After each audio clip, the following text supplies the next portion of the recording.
Hey, what's up, everybody? One Coach's opinion, and remember, it's my opinion and not a fact. And hopefully, this stuff helps you out in some way, fashion, form, and hopefully, you respond back to some of my, I see some people responding back with questions, and some people responding back with their opinions as well. So, I want to thank everybody for that. I know you're like, damn, they pay attention while you drive. Okay, but so, one coach's opinion, let's break down defense. Because lately I've been stressing a lot on defense and stuff like that. I always have, but now I'm super stressed on it. I'm watching things and trying to enhance my coach too. Well, let's say this.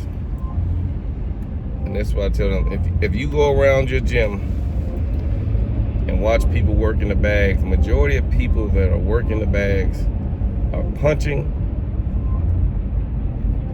and in between the punches, they're talking, they're rapping. They might just slide around the bag. They might just back up a little bit. But if you're not slipping, blocking, catching a body shot or something, you're really not working on defense whatsoever. You're just working on taking breaks in between your punches. And in between your punches, you should be defending and breathing. So, wait a minute, I thought I turned it down. In between these punches, you're supposed to be defending and breathing. Then you go back to punching.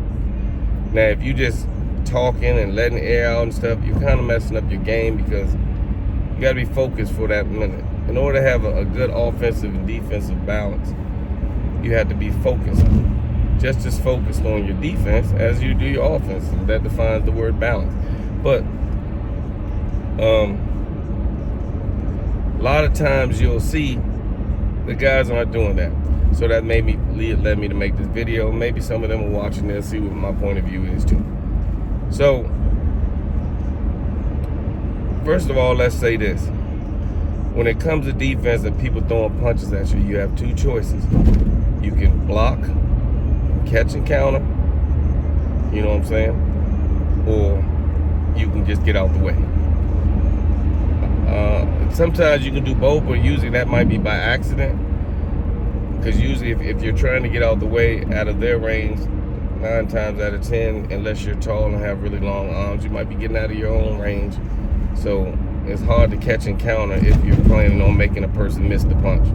So if you want to make them miss and counter, there are ways to do that too. But let's start with the difference between making a person miss and catching a punch. Now, I know you're saying, well, Joe, if you make them miss, they don't hit you. If you catch a punch, you know what I'm saying? You block the punch. So, both of them could be good. Well, I'll say this. If you're fighting a guy who has a lot of punching power, if he's forcing you to catch his punches because you can't make him miss, that's just what it is. But if you can make him miss, you need to make him miss. Understand this.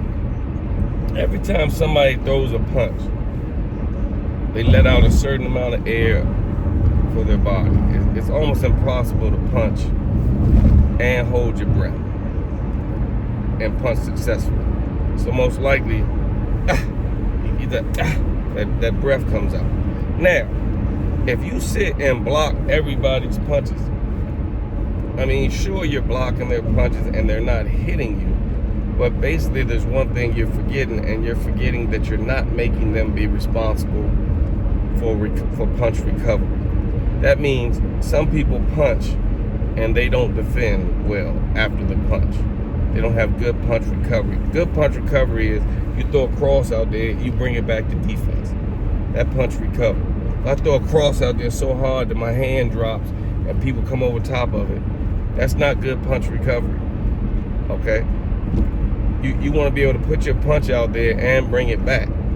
So with that being said, a lot of people don't do that.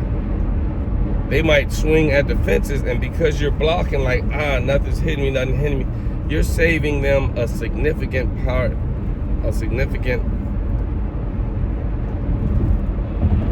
source of energy. Let's say that.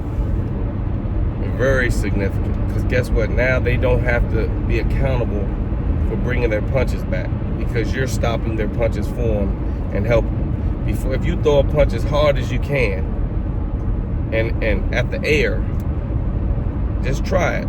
Throw as hard as you can at the air, but don't hit anything. It's going to take a lot of energy to bring that punch back and recover. And that's what you're not providing your opponent if you're sitting there catching all the punches. Like, I really don't believe in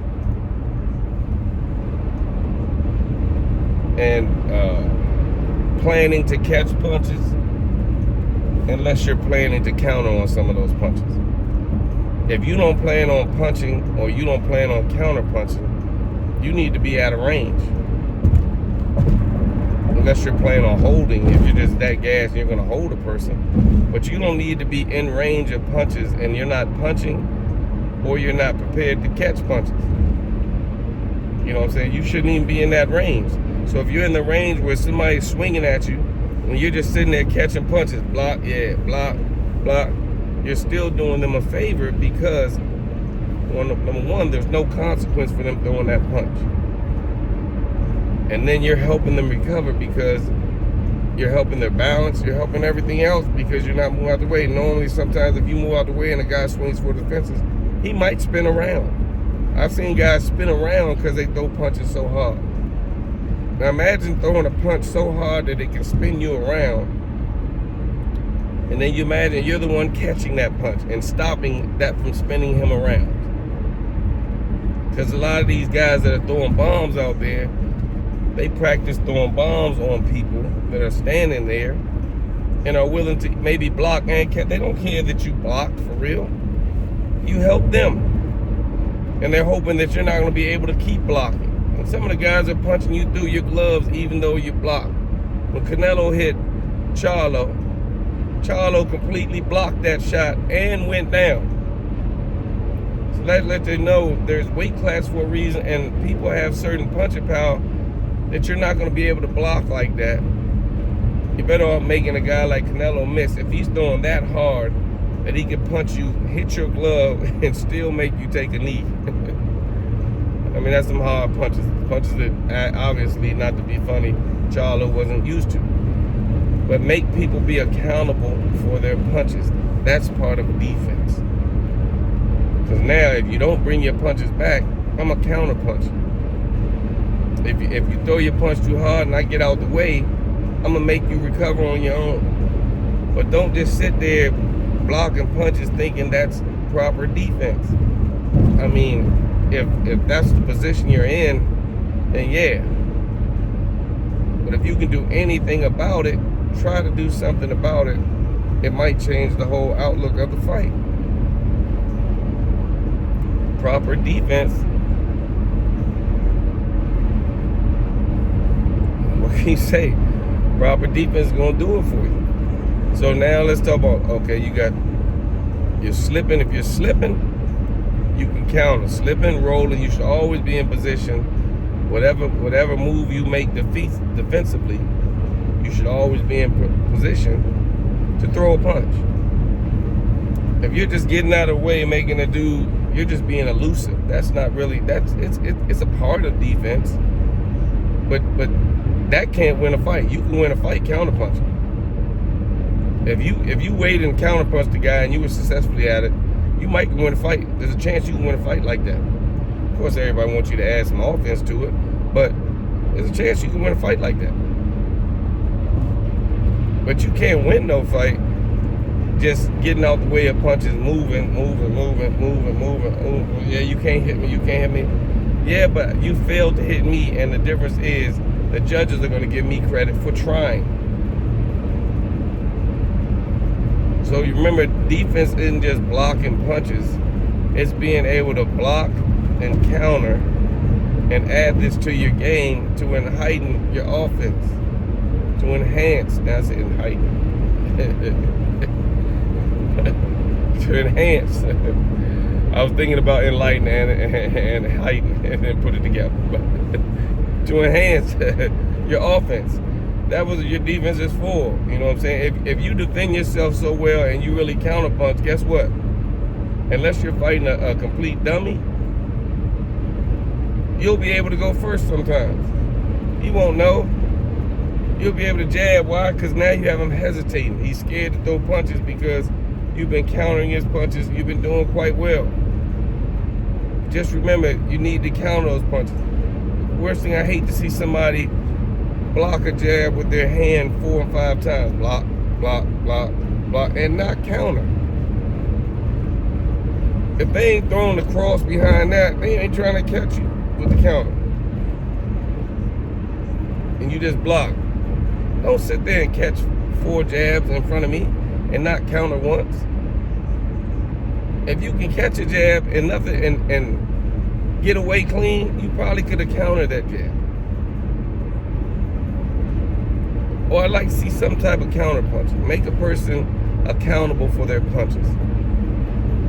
Don't just block. It saves their energy. They don't have to recover. If you throw a hard cross out there, majority of the time, if somebody throws a hard punch, it normally drops. Like once they throw it out there, it drops. That's how you know they're punching too hard. They're throwing punches too hard because they're not controlling their punches. And if you throw a jab and your jab drops and doesn't return back to your face, you're probably throwing your jab too hard. And since you're throwing your jab too hard, you really can't control it like you want to. Those type of jabs, if you can evade them, can be countered very well. They're hoping that I hit you with that wild hard jab, and I don't have to worry about.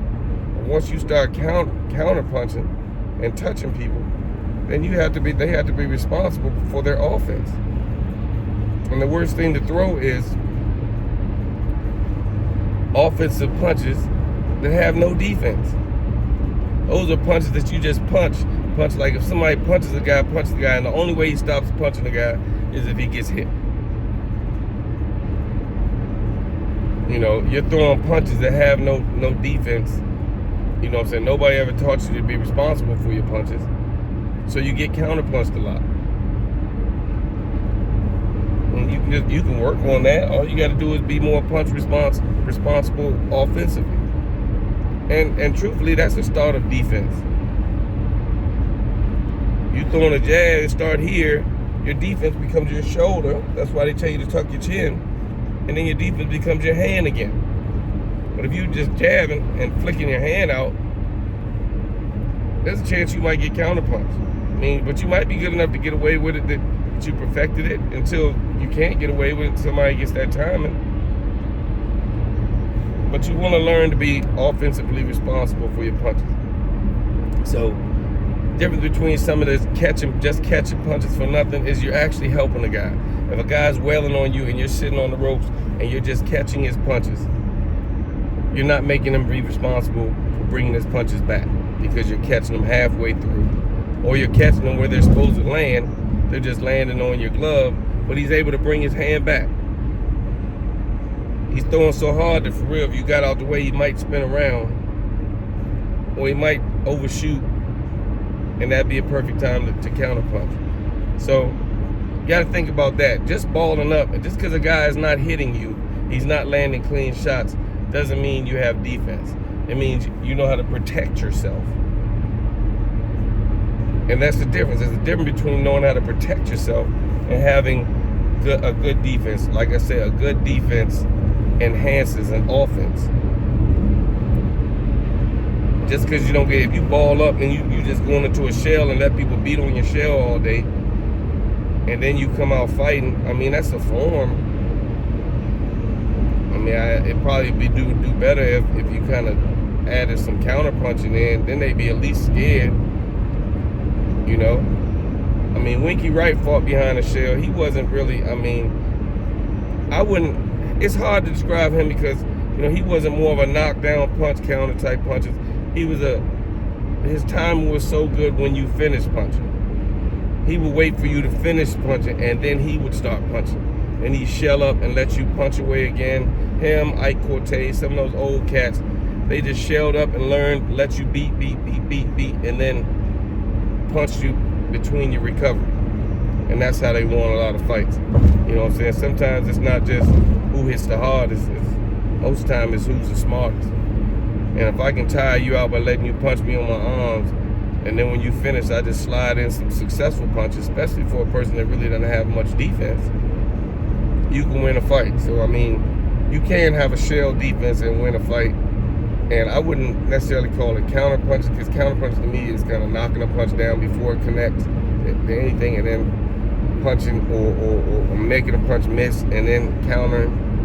That's, to me, more counter punching. I mean, if you catching and countering, that's counter punching too. I get that, but you know, just sitting there in the shell and waiting for a guy to finish punching and base it on when he runs out of energy when you're gonna fight. That's that walk down pressure type fighting that I think is wonderful. It's a wonderful form of fighting when you know how to master it. But a lot of times, guys will get outpointed because they really don't know when to punch. And if this guy has a lot of energy, he's gonna keep punching, a la Paul Williams and Winky Wright. I'm just gonna keep punching him until you